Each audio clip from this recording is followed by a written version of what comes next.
Maligayang pagdating sa mga kwentong buhay PH. Mabuhay kayong lahat mga OFW sa alinmang sulok ng mundo. Ako po ang inyong lingkod at ngayong araw, dadalhin ko kayo sa gitna ng isang naglalakihang mall dito sa ibang bansa. Isipin nyo, nakapaligid sa akin ng mga pinaka-fancy na brands, ang bango ng mamahaling kape at ang ingay ng mga pamilyang masayang namamasyal. Pero sa kabila ng lahat ng glitz at glamour na ito, may isang pakiramdam na hindi ko maalis-alis, ang lungkot.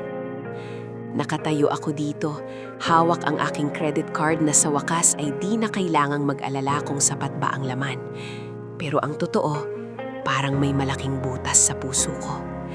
Sa gitna ng mall na puno ng tao, ramdam na ramdam ko ang pagiging mag-isa.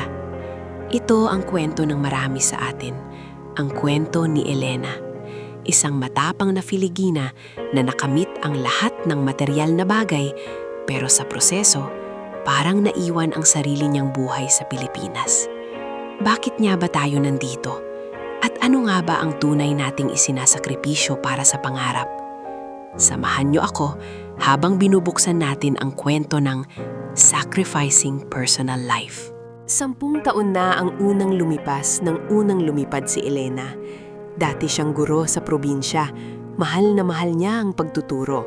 Pero sa hirap ng buhay, hindi sumasapat ang sweldo para sa lumalaking pangangailangan ng kanyang pamilya.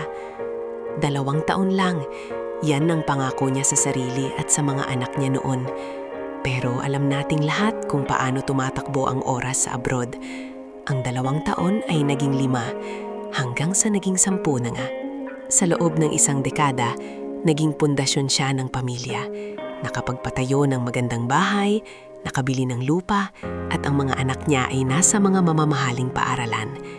Pero ang bawat brick ng bahay na yon, katumbas ng mga birthday na hindi niya napuntahan, mga Paskong sa video call lang idinaan, at mga gabing umiiyak siya sa dorm dahil miss na niya ang amoy ng sariling kwarto.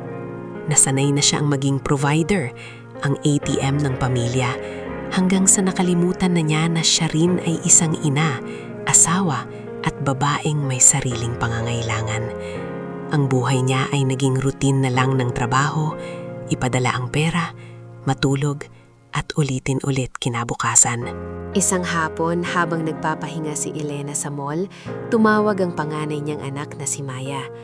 "Ma, debut ko na po sa susunod na buwan. Sabi niyo po, susubukan niyo." Boses na may halong excitement at pag-asa. Pero kasabay nito, kakatanggap lang ni Elena ng balita mula sa kanyang amo. Isang promotion. Isang malaking hakbang ito para sa kanyang career at mas malaking sweldo. Pero ang kapalit, hindi siya pwedeng mag-leave ng 3 buwan dahil sa training. Dito na pumasok ang matinding conflict. Kung uuwi siya para sa debut ni Maya, baka mawala ang pagkakataong ito na magpapatapos sa kolehiyo ng bunso niyang kapatid. Pero kung mananatili siya, isa na naman itong malaking missed moment sa buhay ng anak niya. Paulit-ulit na tanong sa isip niya, hanggang kailan ko ba pipiliin ang pera kaysa sa presensya? Nakatitik siya sa isang magandang gown sa display window ng mall. Isang gown na kaya niyang bilhin sa isang kaskas lang. Pero alam niyang mas gusto ni Maya na siya ang mag-zipper nito sa mismong araw ng debut. Ang hirap, diba?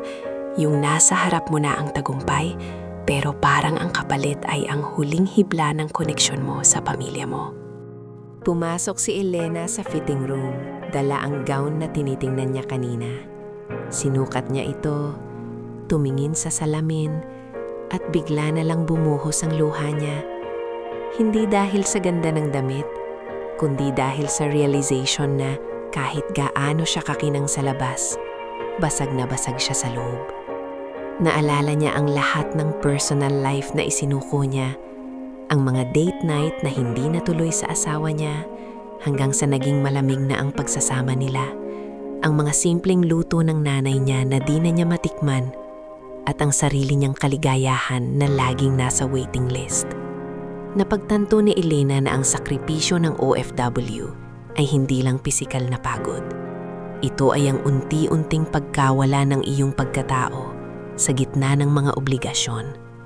We are sacrificing our years, our youth, and our relationships in exchange for a better future. Pero aanhin mo ang future kung pagdating mo doon, wala ka nang babalikan. Sa loob ng maliit na fitting room na yun, sa gitna ng isang banyagang mall, narinig ni Elena ang sarili niyang tibay na bumibigay. Hindi na niya kayang sabihin ulit na okay lang ako, habang ang totoo ay nauubos na siya. It wasn't about the money anymore. It was about the time that she can never buy back. Lumabas si Elena sa mall nang walang binili, pero may dala na siyang desisyon. Tinawagan niya ang manager niya at magalang na tinanggihan ang promotion. Pinili niyang umuwi. Pinili niyang maging present sa debut ng anak niya at ayusin ang relasyon nila ng kanyang asawa. Alam niyang magiging mahirap ang budget, pero naniniwala siyang mas mahirap ang mabuhay na puno ng pagsisisi. Mga kabayan, ang kwento ni Elena ay kwento nating lahat. Hindi masamang magsikap at mag-abroad, pero huwag nating kalimutang magtira para sa sarili nating buhay. Hindi tayo mga robot. Tao tayo na kailangan ng yakap, tawanan, at tunay na koneksyon.